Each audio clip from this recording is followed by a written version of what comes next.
바벨론의 느부갓네살 왕이 그의 군대들을 통해서 예루살렘 성을 포위했습니다. 예루살렘은 절체절명의 그런 위기 순간 속에 있습니다.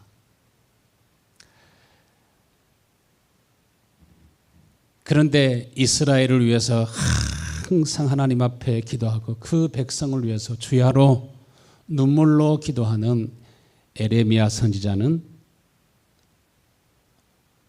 32장의 그 상황이 어디에 있습니까? 궁중 안에 있는 감옥, 시위대 감옥이라고 하는데 궁중 안에 있는 감옥에 갇혀 있습니다.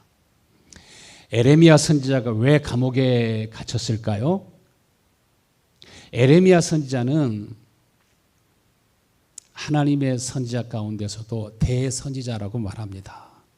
신실한 하나님의 사람입니다. 하나님의 성령의 감동을 받아서 하나님의 말씀을 사실대로 전하는데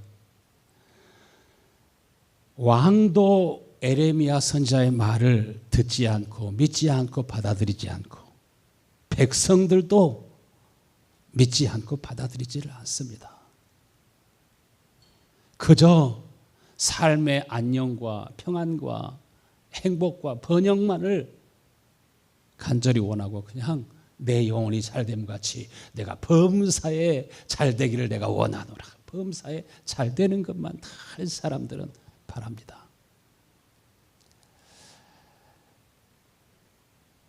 왜 에레미야 선지자가 감옥에 갇히게 되었는가 하면은 예루살렘 성이 멸망하게 될 것을 예언했기 때문에 그렇습니다.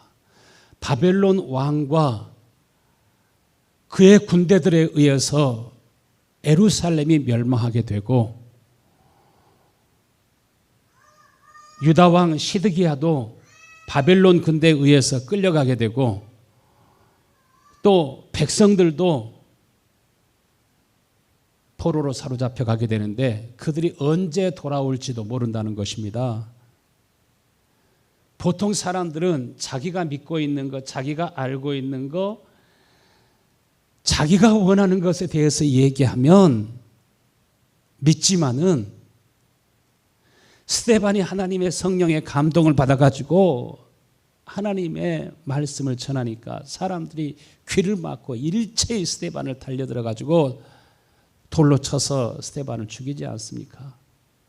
이와 같이 당시 사람들이 에레미야 선지자를 미워하고 불길한 예언을 하게 되니까 왕의 신하들이 에레미야를 잡아다가 감옥에 가두었습니다. 에레미야는 감옥 안에서도 하나님 앞에 기도합니다. 슬픕니다.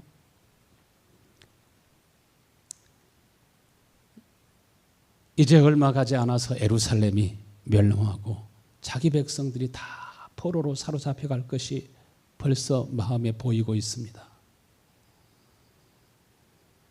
하나님 아버지, 너무나 슬프고 슬픕니다. 노예로 살던 우리들을 하나님이 불쌍히 여기고 긍휼히 여기셔서 조상들에게 약속하신 이 젖과 꿀이 흐르는 땅, 가나안 땅에 오와서 이렇게 살게 하시고 이렇게 성도 건축하고 이렇게 평안하게 살게 하시는데 이스라엘의 범죄로 인해서 재앙이 임하고 벌써 이전에 노예 생활했던 이전에 그렇게 비참하게 살았던 그 시절을 다 잊어버리고 이렇게 육신적인 편안함과 안녕만을 구하고 있으니 주야로 눈물이 그의 음식이 되었습니다.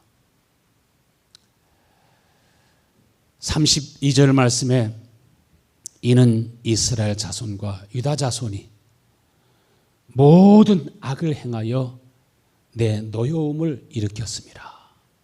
하나님이 왜 이스라엘 백성들을 향하여 분노와 노여움과 진노를 쏟으려고 하십니까? 왜 하나님께서 바벨론을 사용하셔서 이스라엘 백성들을 채찍질하시고 왜 그 바벨론에게 이스라엘 백성들을 맡겨버리십니까?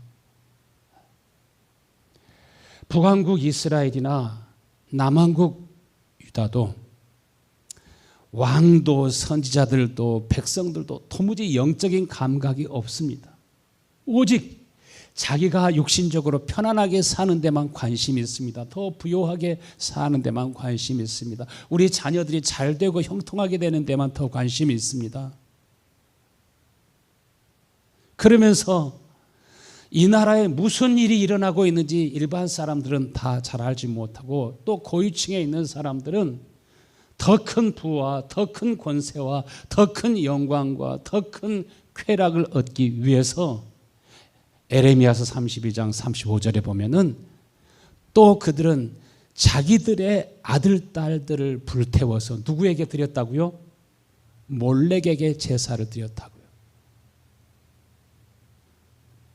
그러면서 흰놈의 아들의 골짜기에서 바알의 산당을 쌓아놓는데 나는 절대로 유다 백성의 유다 백성이 죄악에 빠뜨리는 이 역겨운 명령을 하나님께서 명하지 않으셨다는 것입니다. 하나님께서는 상상조차 하지 않으셨다는 것입니다. 그런데 유다의 고위직에 있는 그런 사람들은 때로는 자기 자식들을, 때로는 아이들을 훔쳐다가 아니면 노예로 데리고 와가지고서 그 아이들을 몰렉에게 제물로 드립니다. 몰록이라고도 하고 몰렉이라고도 하는데 반은 짐승이고 반은 사람이고 반은 남자고 반은 여자고 이러한 몰렉 우상이 있습니다.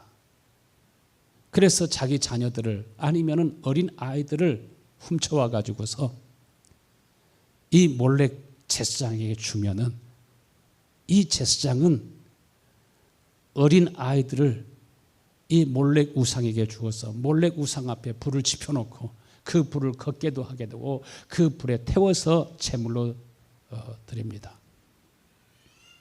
그리고 아이들의 눈물과 통곡과 탄식 소리가 들리지 않도록 북을 쿵쿵쿵 울리면서 열광적으로 북을 울면서 어린아이들의 울음소리가 들리지 않도록 그렇게 종교 행위를 하게 됩니다. 그런데 여러분, 사람은 70년, 80년, 90년 되면은 누구나 다 늙고 병들고 죽게 되지만 악한 영들은 100년이 지나도 1000년이 지나도 과거의 사람들 속에 역사했던 그 악한 영들은 오늘날의 똑같은 사람들에게 역사하기 때문에 바로 고대 시대에 있었던 모든 우상, 고대 바벨론에서부터 시작했던 모든 이러한 사탄 숭배, 루시퍼 숭배, 몰렉, 반은 황소고 반은 인간이고 반은 남자고 반은 여자고 이런 몰렉 숭배, 태양신 숭배, 이 바알 숭배는 지금까지 계속되고 있습니다. 지금은 더 만연해 있어요. 일반 사람들이 오늘날 성도들이 그 부분에 대해서 알려고도 하지 않고 증거를 다 대주고 보여주려고 해도 보려고도 하지도 않고 음모론이라고 또 믿지도 않고 아니 하나님께서 그 땅에서 일어나는 모든 가증한 일, 이 가증한 일로 인하여 패역한 일로 인하여서 울고 통곡하는 사람들의 이마에 펴하라. 그들을 하나님이 보호하라. 그들에게 하나님께서 복을 주어라. 그리고 하나님께서 에스겔서에도 보면은 그러나 그런 부분에 대해서는 다 무감각하고 자기가 편안히 살고 자기 돈 잘 벌고 자기 건강하고 자기 잘 되는 것만 관심 있는 사람들은 아낌없이 아끼지도 말고 하나님의 사자들에게 하나님의 천사들에게 아끼지 말고 심판해라. 어디서부터? 교회의 목사로부터 시작해서 제사장으로부터 시작해서 하나님의 성전의 제사장으로부터 시작해서 아낌없이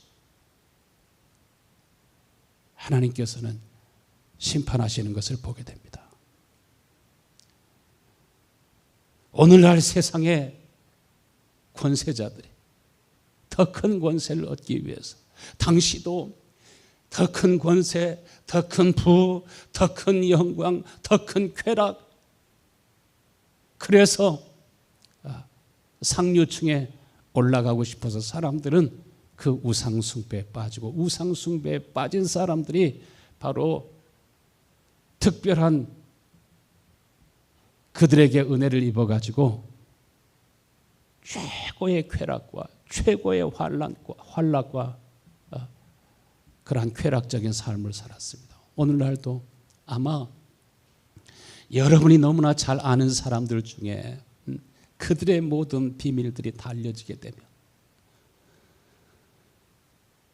이런 지도자를 우리가 이제까지 박수하고 찬양하고 그렇게 이런 역겨운 지도자를 따르고 그들을 선하게 보고 좋게 보고 지지하고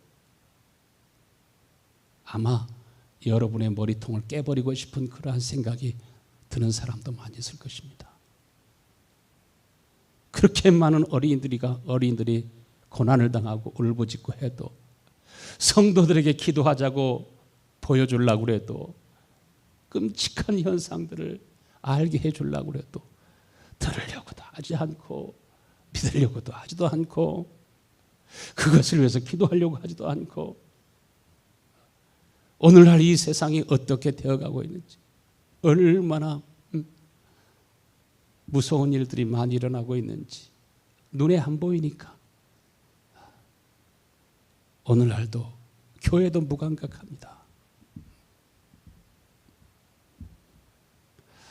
우리 성도 여러분, 여러분은 하나님 앞에 내 눈을 열어주시고 내가 영적으로 깨어있게 하여 주옵소서 기도하실 수 있게 되길 축원합니다. 고대의 바벨론에서부터 그 사탄 숭배는 오늘날까지 크게 두 개입니다. 예수 그리스도와 그의 나라가 있는가 하면은 루시퍼와 그 악한 사탄의 세계 음부의 권세가 끊임없이 역사하고 있는 그러한 수없이 많은 종교 집단도 다 같은 그룹에 속합니다.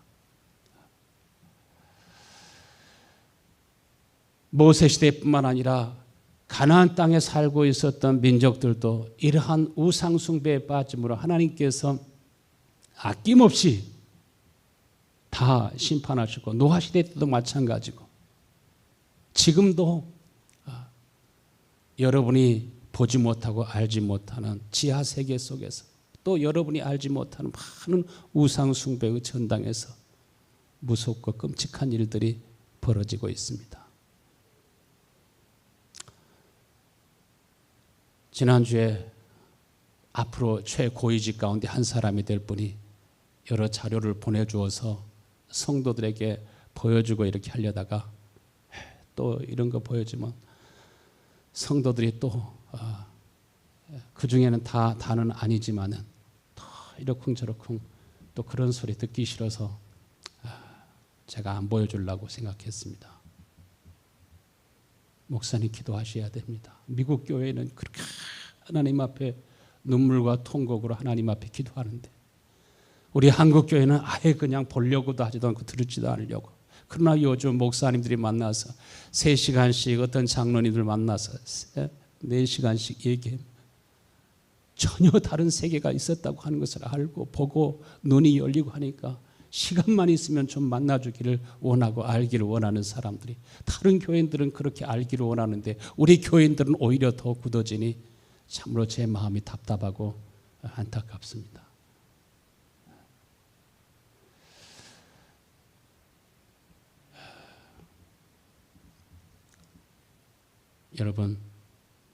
여러분 마음속에 의분이 있게 되기를 축원합니다. 하나님이 우리를 제사장 나라로 부르셨어요. 왕 같은 제사장으로 부르셨어요. 세상에 대해서는 세상엔 정치가 더 필요하고 예수 그리스도의 마음을 가진 그러한 정직한 판사도 필요하고 변호사도 필요하고 여러 의사도 필요하고 각계각층에서 예수 그리스도의 마음과 양심을 가진 그런 사람들이 빛을 발하여 그 어둠의 세상 주관자들이 그렇게 왕노릇할 수 없도록 막을 수 있는데, 이스라엘이 하나님 나라의 제사장으로 부르심을 받았는데 그들의 안녕과 평안만을 원하니 세상에서 일어나는 그러한 죄악된 그러한 일들에 대해서 판단하지도 아니하고 침묵만 하고 있으니 완전히 그 나라가 어떻게 되겠습니까? 세계보건기구나 의사협회 로고나 그런 것들도 다 보세요. 다 뱀의 형상 가지고 있고 몰렉 형상 가지고 있고 다 사탄 숭배의 의미하는 형상들을 다 가지고 있지 않습니까? 지금 이 나라에서 일어나는 모든 일들이 다 연결되어 있습니다. 정치, 경제, 또 아니면 세계적인 그러한 보건기구들, 의사협의회, 그 높은 이 세상을 움직이는 그 권세와 능력을 가진 언론사들 다 이게 음부의 권세가 붙잡고 있는 것을 보게 됩니다. 이 세상을 향해서 하나님께서 일하고 계심을 진심으로 감사합니다. 이스라엘 백성들에게 이스라엘의 하나님의 영광이 떠나가고 있는 줄도 몰랐습니다. 이스라엘의 하나님의 영광이 떠나갈 때 그 다음에 오게 되는 세 가지 삼총사가 있습니다. 오는 삼총사가 무엇입니까? 에레미야 32장 36절에 너희는 이 성의 전쟁과 기근과 질병 때문에 바벨론 왕의 손에 넘어갈 것이라. 너희는 이 성이 전쟁과 기근과 질병 때문에 바벨론 왕의 손에 넘어갈 것이라고 말하고 있다. 그러나 이스라엘의 하나님 나 여호와는 말씀하시느니라. 지금 이스라엘이 바벨론에 의해서 전쟁으로 멸망당할 뿐만 아니라 하나님께서 기근에 들어서 먹을 것이 없도록 또 전염병 때문에 많은 사람들이 죽어가도록 하나님께서 그렇게 하시는 것보다 하나님이 여러분을 지키지 아니하시고 하나님의 영광이 여러분에게 떠나가면 여러분이 병드는 줄 모르는 가운데 벌써 병들게 되고 사로잡혀 간지도 모르고 어느 사이에 갑자기 사로잡혀 가게 되고 멸망이 다가오게 된다는 것입니다. 하나님이 약속하신 백성이라 할지라도 그 마음에 하나님 두기를 싫어하면 하나님께서 그들을 어떻게 내버려 두신다고 하셨습니까? 상실한 마음 그대로, 부패한 마음 그대로, 타락한 생활을 하고 있는 세속화된 그대로 하나님이 내버려 두셔서. 왜 내버려 두셔요? 바벨론 왕의 손에 넘어가도록, 세상 권세에게 완전히 지배되도록 하나님께서 이스라엘 백성들을 애굽의 노예 생활을 하도록 내버려 두신 것처럼 70년 동안 바벨론 포로 생활 속에서 고난을 당하도록 하나님이 내버려 두신 것처럼 여러분 빛이 없으면 어둠이 지배하는 것처럼 하나님의 영광이 떠나가면 자연히 그 다음에 어둠의 권세가 여러분의 마음과 생각을 지배하고 그 시대를 지배하게 됩니다. 그러면 우리는 암흑시대에 살 수밖에 없는 것입니다. 여러분 힘이 있는 것 같아 보이지만 여러분 힘이 없는 걸 믿으시길 바랍니다. 그런데 이런 가운데 에레미야는 하나님 앞에 기도합니다. 눈물과 통곡으로 감옥에서도 기도합니다. 여러분은 기도하는 성도들 될 수 있게 되길 축원합니다. 여러분 에레미야의 길을 걸어가시겠습니까? 아니면 그 당시에도 많은 제사장들이 있었고 선지자가 있었고 늘 안식일마다 하나님 앞에 예배하는 백성들도 있었지만은 저희들은 벌써 세속화된 것을 보게 됩니다. 우리 성도들 나라를 위해서도 눈물과 통곡으로 깨어서 기도할 수 있는 복된 여러분 되실 수 있게 되길 축원합니다. 지금은 깨어 있어야 될 때입니다. 에레미야 32장 27절 말씀에 나는 여호와요 모든 육체의 하나님이라 내가 할 수 없는 일이 있겠느냐 에레미야에게 말씀하시죠. 에레미야의 기도와 간구를 들으시고 나는 모든 육체의 하나님이시라. 우리 인간을 창조하신 하나님께서 우리 인간의 구원을 위해서 할 수 없는 일이 있겠습니까? 하나님이 원하시면은 능히 바벨론에서도 구원할 수 있고 애굽에서도 또 저희들 구원하여서 하나님이 약속하신 땅에 인도할 수 있었던 것처럼, 그래서 하나님께서 내가 저희들에게 은혜를 주어가지고 본문 32장 38절에 나는 그들의 하나님이 될 것이며 그들은 내 백성이 될 것이라. 하나님이 우리에게 은혜를 베푸시는데 영생이라고 하는 것이 무엇이에요? 구원이 무엇입니까? 하나님이 영원토록 우리 아버지가 되고 우리 하나님이 되고 나는 하나님의 자녀, 하나님의 백성이 되는 것, 이것이 복이요 영광인 걸 믿으시길 바랍니다.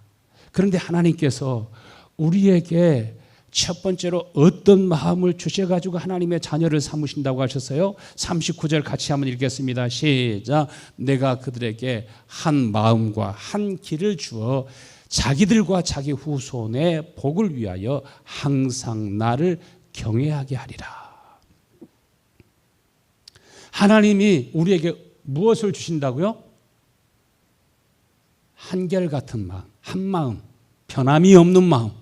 하나님이 여러분에 대해서 변함없이 사랑하시는 것처럼 여러분도 하나님께 대해서 변함없는 마음이 있게 되기를 축원합니다. 할렐루야. 하나님께 변함이 없는 사람은 또 사람에 대해서도, 아버지에 대해서도, 어머니에 대해서도, 남편에 대해서도, 아내에 대해서도, 성도들끼리도 변함이 없는 사람이 됩니다. 할렐루야. 근데 이 마음을 누가 주신대요? 하나님이 주셔야 우리가 변치 않는 사람이 되죠. 하나님이 이 마음을 주지 않은 조그만 일에도 서운하고 섭섭하고 삐지고 돌아지고 그렇습니다. 여러분, 우리 그렇게 크게 보지 마세요. 여러분을 그렇게 위대하게 보지 마세요. 하나님이 우리 은혜 베풀지 아니하시면 10번도 100번도 쓰러지고 넘어질 수 있는 연약한 사람들입니다. 그렇게 여러분 생각하십니까? 아멘. 하나님이 우리에게 한결같은 마음, 변함없는 마음을 주셔가지고 변함없이 하나님을 경외하고 사랑하는 마음을 주셔서 그 사람에게 영생을 주신다. 영생이 무엇인가? 변함없는 마음이 바로 그 영원한 생명입니다. 우리가 예수를 믿으면 구원을 받는다고 하는 것을 믿습니다. 그런데 무작정 믿으면 구원받는다고 하는 것은 그것은 복음이 아닙니다. 다른 복음이라고 말합니다. 구원이라고 하는 것은 하나님의 마음이 구원인 걸 믿으시길 바랍니다. 변함없는 마음, 한결같은 마음, 변치 않는 마음. 할렐루야. 하나님이 우리를 사랑하신 것처럼 나도 똑같이 하나님을 경외하고 사랑하는 마음. 그냥 단순히 무작정 예수 믿으면 구원받는다고 하는 생각은 그것은 종교입니다. 형식입니다. 입술로는 주여 주 해도 하나님 말씀대로 살아가지 못합니다. 하나님께서 우리에게 한결같은 마음, 예수 그리스도의 마음을 주셔야 우리가 다 하나님 앞에서 살기 원하고 그 마음이 주어질 때 하나님의 영광과 아름다움이 내 눈에 보이기 시작하고 내가 기도할 때 하나님이 내가 여기 있다 말씀하시고, 그래서 하나님이 우리에게 해주시는 것이 있어요. 하나님의 자녀로 거듭 태어나기 위해서 하나님이 여러분을 위해서 해주셔야 될 일이 있어요. 하나님이 해주지 아니하시면 우리가 거룩하게 될 수가 없고 하나님의 자녀로 거듭 태어날 수가 없습니다. 에레미야서 24장 7절에는 뭐라고 하셨습니까? 내가 여호와인 줄 아는 마음을 그들에게 주어서 그들이 전심으로 내게 돌아오게 하리니 그들은 내 백성이 되겠고 나는 그들의 하나님이 되리라. 아브라함의 하나님은 산자의 하나님이라고 하셨습니다. 이삭도 야곱도 아브라함의 하나님을 믿었지만 얼마 그의 생에 결정적인 순간이 오기까지 이삭의 하나님, 야곱의 하나님은 되지 않았습니다. 많은 사람들이 예수 그리스도의 하나님은 되고 있는데 나의 하나님은 되지 않고 있는 사람들이 많습니다. 그런데 하나님께서 우리에게 어떤 마음을 주어서 내가 여호와인 줄 아는 마음을 주어서, 여호와인 줄 아는 마음이라고 하는 것은 무슨 마음을 가르쳐 말합니까? 하나님께서 우리에게 여호와인 줄 아는 마음을 주어서 그들을 나의 백성, 나의 자녀가 되게 하겠다 이렇게 말합니다. 여호와인 줄 아는 마음이라고 하는 것은 하나님이 거룩하신 것처럼 우리들이 거룩해지지 않으면 하나님이 나의 하나님이라고 하는 사실을 실감하지 못하게 됩니다. 교회에서 아무리 하나님에 대해서 성경 공부해도 나의 하나님이 그렇게 쉽게 되지 않습니다. 예수님 안에 아버지가 언제나 함께 하신 것처럼 그 임마누엘의 신앙이 나에게 동일하게 쉽게 되어지지 않습니다.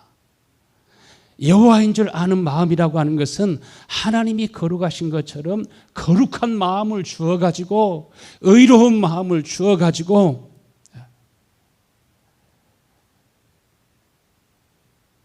우리를 예수님과 하나가 되게 하시고 하나님과 하나가 되게 하신다는 것입니다. 그래서 히브리서 2장 11절에는 거룩하게 하시는 이와 거룩함을 입은 자들이 다 한 근원에서 난지라. 그러므로 형제라 부르기를 부끄러워하지 아니하셨다. 예수님이 아버지께로부터 난 것처럼 우리도 똑같이 예수 그리스도로 말미암아 하나님의 자녀로 거듭 태어나게 하시는데, 거듭 태어난 사람의 마음속에는 다 거룩한 마음, 그 거룩한 마음이 어떤 마음입니까? 전심으로 하나님을 사랑하는 마음, 변함없이 하나님을 사랑하는 마음, 변함없이 하나님을 예배하고 하나님을 기쁘시게 하며 살기를 원하는 마음, 이것이 생명인 걸 믿으시길 바랍니다. 예수님이 왜 이 세상에 오셨어요? 우리에게 그 하나님인 줄 아는 마음, 그 거룩한 마음을 주시기 위해서, 예수 그리스도와 같은 마음을 주시기 위해서, 우리가 같은 근원에서 거듭 태어나게 하시기 위해서 예수님이 이 세상에 오셨습니다. 그러므로 여러분, 무엇을 구해요? 거룩한 마음을 사모하실 수 있게 되길 축원합니다. 구하라, 찾아라, 두드려라, 갈망해라, 부르짖어라. 무엇을요? 여호와가 하나님인 줄 아는 마음, 예수님이 나의 주, 나의 하나님이신 것을 아는 마음, 주님이 나를 사랑하시니 나도 주님과 똑같이 변함없이 주님을 사랑하는 마음, 주님이 나에게 그렇게 열심히 해서 죽기까지 사랑하셨던 것처럼 여러분도 죽기까지 주님을 사랑하는 복된 심령이 있게 되기를 축원합니다. 정말 주님을 사랑하는지 안 사랑하는지 보면 압니다. 종교적으로 신앙생활하는지 정말 그 속에 예수의 생명이 있는지 벌써 보면 압니다. 금방 알 수 있습니다. 신앙생활도 그 마음이 없으면 털 형식이 됩니다. 하나님께서 믿음의 조상 다윗에게 무엇을 약속하십니까? 하나님께서 다윗에게 사도행전 13장 34절에 보면은 거룩하고 미쁜 은사를, 내가 다윗의 거룩하고 미쁜 은사를 너에게 주리라. 하나님께서 우리를 위해서 메시아를 보내시고 예수 그리스도를 하나님께서 죽은 자 가운데서 다시 살리심과 같이 이것을 가르쳐 이르시되, 이것을 가르쳐 말씀하시기를 내가 다윗의 거룩하고 미쁜 은사를 너에게 주리라. 이렇게 말씀하십니다. 그러니까 다윗에게 하나님이 약속하신 거룩하고 미쁜 은사, 여러분 이 은사를 오늘도 여러분 사모하실 수 있게 되길 축원합니다. 그것은 무엇입니까? 예수님을 죽은 자 가운데서 다시 살리심과 같이 죽었던 우리 영혼이 깨어나게 하시고 죽었던 우리 영혼의 마음속에 생명의 샘이 솟아나게 하셔서 하나님을 향하여 변함없는 마음, 하나님의 교회를 향하여 변함없는 마음, 우리 부모와 형제를 향해서 변함없는 마음, 할렐루야. 이것이 영생입니다. 예수님을 이 세상에 보내신 것도 이 은혜를 하나님이 다윗에게 약속하신 거룩하고 미쁜 은사를 여러분에게 주시기 위해서 예수 그리스도를 보내셨다는 것입니다. 예수 그리스도를 죽은 자 가운데 살리시는 영이 저와 여러분 속에 있으면 냄새난 우리의 마음과 성품 속에서도 향기가 나기 시작할 줄로 믿습니다. 어두워졌던 우리의 심령이 밝아지게 되고 감추어뒀던 것들이 드러나게 되고, 그러므로 에레미야가 그 나라 가운데 일어난 모든 폐역하고 가증한 일로 인하여 하나님 앞에 울며 통곡하고, 에스겔 선지자가 그 땅에 일어나는 모든 가증하고 폐역한 범죄를 바라보면서 울고 통곡하면서 자신이 멸망할 자인 것처럼 하나님 앞에 기도할 때 그들의 이마에 표를 하시고 그들을 통해서 하나님이 영광을 받으신 것처럼 하나님이 이 시대에 저와 여러분을 통해서 하나님이 일하실 줄로 믿습니다. 할렐루야. 두 번째로 하나님이 에레미야를 통해서 우리에게 약속하신 영원한 언약이 무엇입니까? 이것을 바울이 전파하는 믿음의 말씀, 곧 이것을 구원의 말씀이라고 했습니다. 영원한 언약이 바로 곧 구원의 말씀이요 믿음의 말씀이라는 것입니다. 그래서 예수님께서 이 세상에 오신 것은 저와 여러분의 모든 죄와 허물을 위해서 속죄 제물이 되시고, 하나님과 우리를 화목케 하시기 위해서 화목 제물이 되시고, 죽은 자 가운데서 부활하시고 승천하셔서 이제 우리 가운데 무엇으로 오기를 원하십니까? 하나님의 영원한 언약은 부활의 영으로 예수님께서 우리 가운데 오시겠다고 하시는 것이 하나님이 여러분에게 약속하신 다윗과 또한 우리 조상들에게 약속하신 거룩하고 미쁜 은사입니다. 이 은사를 여러분 사모하실 수 있게 되길 축원합니다. 2000년 전에 예수님께서 육신의 몸을 입고 이 땅에 오셨지만 그것이 거룩하고 미쁜 은사가 아닙니다. 우리를 위해서 고난을 받으시고 죽으시고 다시 부활하셨지만 부활하신 것으로 끝나면 안 됩니다. 예수님께서 예루살렘에서 사역을 하시고 갈릴리에서 가버나움에서 하나님의 말씀을 전하셨지만 거기에서 끝나면 안 됩니다. 우리의 삶의 자리까지, 우리의 삶의 자리뿐만 아니라 여러분과 나의 심령에 부활의 영으로 우리 가운데 임하실 때, 여러분 이 시간에도 늘 하나님 앞에 예배하면서 예배하는 가운데도 부활의 영이 여러분 속에 임하기를 사모하실 수 있게 되길 축원합니다. 부활의 영, 예수의 영이 내 속에 들어올 때 바로 하나님의 말씀이 어디 있다고 그랬습니까? 내 마음에 심기어진다고 했습니다. 내 마음에 있고 내 입술에 있게 된다고 말했습니다. 그때 그것을 내 마음에 심기어졌을 때, 부활하신 예수님이 내 안에 계실 때 그것을 가리켜서 내 속에 계셔서 하시는 말씀, 그것을 가리켜서 진리의 말씀이라고 말합니다. 아무리 성경이 진리의 말씀이지만 이 말씀이 우리 마음에 심기어지지 않고 우리 마음의 속에서 드러나지 않으면, 여러분 속에서부터 이 마음이 생기지 않으면 우리는 하나님 말씀대로 못 살아갈 수가 없습니다. 그렇게 많은 저주를 받고 그렇게 많은 심판을 받고 노예 생활도 하고 포로 생활을 하고 해도 이스라엘 백성들도 안 되지 않습니까? 제사장과 선지자도 랍비도 율법사들도 안 되지 않습니까? 여러분이라고 될 것 같습니까? 절대로 그러지 않습니다. 우리가 아무리 성경을 배우고 공부해도 지식적인 정보로 그것이 나에게 머물 수 있습니다. 가장 중요한 것은 하나님께서 우리에게 약속하신 거룩하고 미쁜 은사가, 부활하신 주님이 우리 가운데 부활의 영으로 임하실 때 우리 속에 비로소 마치 하나님께서 아브라함을 선택하시는, 계속 그를 인도하시면서 사건을 통해서 마음의 할례를 베풀어 주시잖아요. 마음의 할례를 베풀어 주시겠다고 하시는 것이, 이것이 두 번째 언약이라고 말합니다. 마음의 할례를 받은 사람에게는 무엇이 나타납니까? 미쁘고 거룩한 은사가 우리 가운데 주어지게 되면, 영원한 언약이 우리 속에 이루어지게 되면 반드시 나타나는 것이 있어요. 반드시 나타나는 것이 있습니다. 마음의 할례를 받은 사람은, 성령으로 마음속에 할례를 받은 사람은 그 마음속에 마음을 다하고 목숨을 다하고 힘을 다하고 뜻을 다하고 변함없이 주님을 사랑하는 마음이 여러분에게서 샘솟게 될 줄로 믿습니다. 할렐루야. 주님이 무슨 말씀을 하시든지 그는 주님의 말씀을 기뻐합니다. 주님의 말씀을 순종합니다. 순종하는 마음이, 순종할 수 있는 힘까지 주셔가지고 순종하라고 하시죠. 억지로 하나님께서 순종하라고 해서 순종하는 것은요, 그것도 무거운 짐입니다. 애들이 재미있는 것은 하지 말라고 그래도 해요. 아이들에게 게임 하지 말라고 그래도 해요. 왜? 재미있으니까.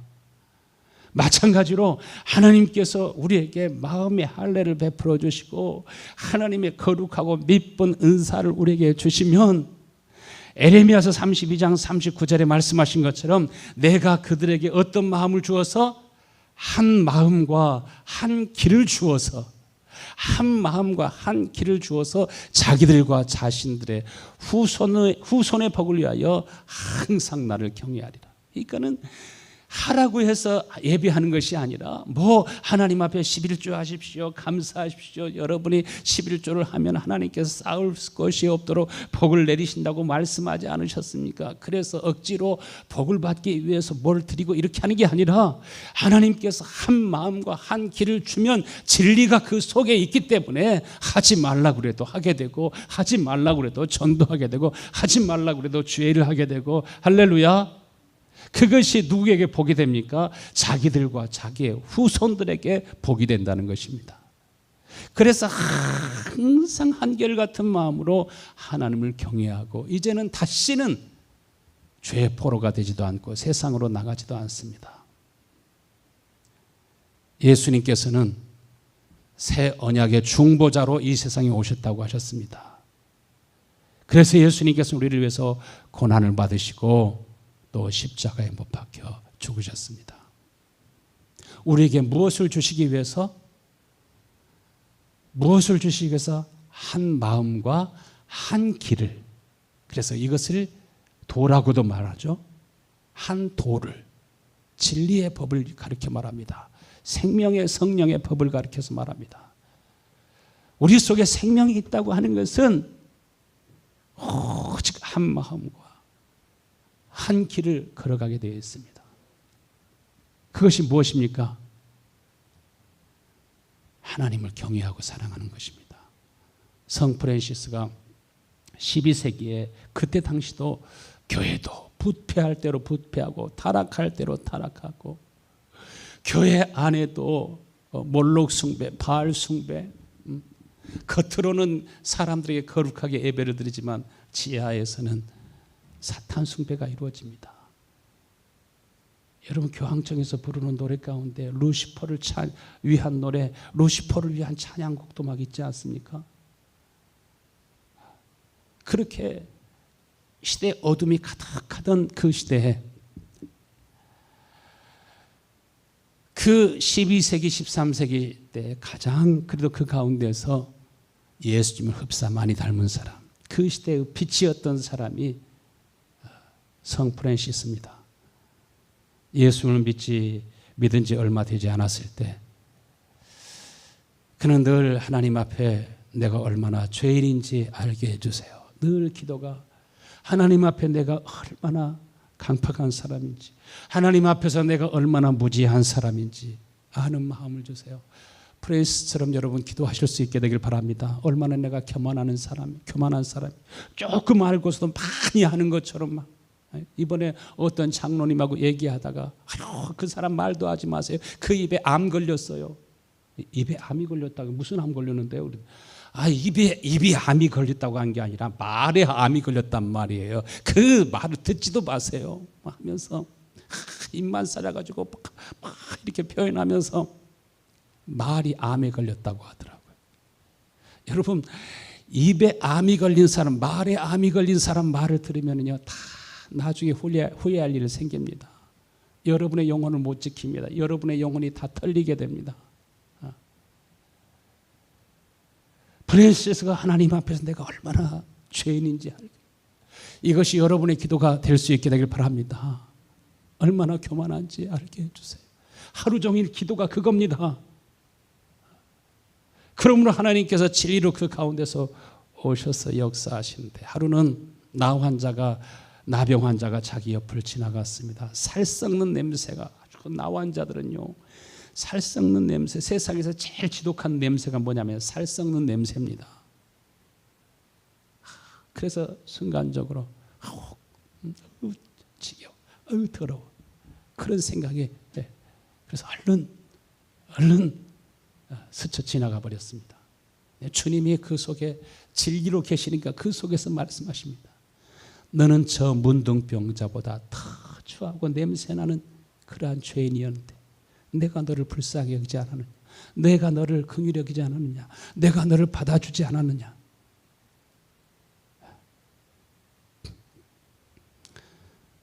우리가 살다 보면은 미운 사람도 있고요, 가까이 하고 싶지 않은 사람도 있고,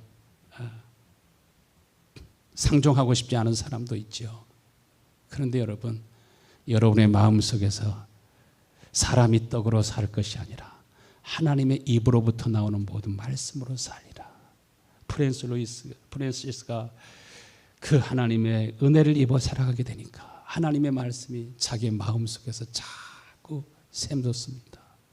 그러므로 아주 그 마음속에서 착한 마음이, 온유한 마음이, 이제는 문둥병자라도 불쌍히 여기고 긍휼히 여기는 마음이, 자연도 새도 얼마나 사랑하고 사랑하는지 새들이 날라와 가지고서 프랜시스하고 놀기를 원하고, 새들도 그냥 프랜시스 어깨 위에 앉아서, 머리 위에 앉아서 거기에서 평안하게 지저귀면서 그렇게 참 자연하고도 사랑 안에서 소통하는 마음을 가졌던 것처럼, 여러분 하나님과도 자연스럽게 소통되는 마음, 사람과 사람끼리도 정말 여러분의 순수함과 깨끗함과 진실함과 사랑함과, 참 누구든지 여러분을 만나면 마음이 편안해지고 마음이 자유해지고 마음에 기쁨이 생기고, 여러분을 만나는 사람들이 다 복이 될 수 있게 되기를 간절히 축원합니다. 할렐루야. 우리가 생명을 얻게 될 때 예수 그리스도의 마음을 갖게 됩니다. 사도행전 13장 38절 우리 같이 읽고 말씀을 마무리하겠습니다. 그러므로 형제들아, 너희가 알 것은 이 사람을 힘입어 죄사함을 너에게 전하는 것이라. 이 사람을 힘입어, 예수를 힘입어 죄사함을 받는다고 하는 것이 무엇입니까? 예수의 영이 여러분의 심령에 있으면, 그냥 예수님의 이름으로 기도하면서 내 죄를 용서해 주세요 하니까 죄가 사해지는 것이 아니라, 여러분의 마음속에 예수의 영으로 말미암아 예수님의 마음이 흘러나올 수 있게 되기를 간절히 축원합니다. 할렐루야. 그것이 예수의 이름으로 구원을 받았다는 것이고 예수의 생명으로 산다는 것입니다. 그래서 예수님의 마음이 은혜로 내 속에서 솟아나기 시작할 때 죄가 떠나가게 되고, 그 마음으로 인해서 죄를 이기고, 그것이 여러분 깨끗해졌다는 것입니다. 할렐루야. 주 예수 내 마음에 들어와 계신 후 변하여 새 사람 되고, 주 예수 내 마음에 들어와 계시니까 그것이, 그래서 내가 그들에게 복을 주기 위하여 그들을 떠나지 아니하리라 하는 영원한 언약을 그들에게 세우고, 40절 말씀에 나를 경외함을 그들의 마음속에 두어 나를 떠나지 않게 하리라. 할렐루야. 예수 그리스도의 마음, 이것이 생명인 걸 믿으십니까? 이것이 영원한 언약인 것을 믿으십니까? 그래서 41절 말씀에 내가 기쁨으로 그들에게 복을 주어서 분명히 나의 마음과 정성을 다하여 그들을 이 땅에 심으리라. 하나님께서 우리 마음속에 마음을 다해서 하나님을 사랑하는 마음을 우리 마음에 심어주시고 늘 기뻐하는 마음, 겸손한 마음, 온유한 마음 떠버리던 사람들이 이제는 정말 마음이 깊어지는 사람, 진실해지는 사람, 변함없는 사람, 예배드리는 것이 형식과 의무로 하던 사람들이 더 예배를 신령과 진정으로 예배드리고 싶은 사람, 그러한 복된 마음이 여러분 속에 다 심겨질 수 있게 되기를 축원합니다. 사도행전 4장의 비둘기를 타며 모인 곳에 진동하더니 다 저희들이 성령의 충만함을 받아서 32절에 보니까 다 한 마음과 한 뜻이 되어서 모든 물건을 서로 통용하고 자기의 재물을 조금이라도 자기 것이라 하는 이가 없더라. 이것이 생명인 것을 믿으시길 바랍니다.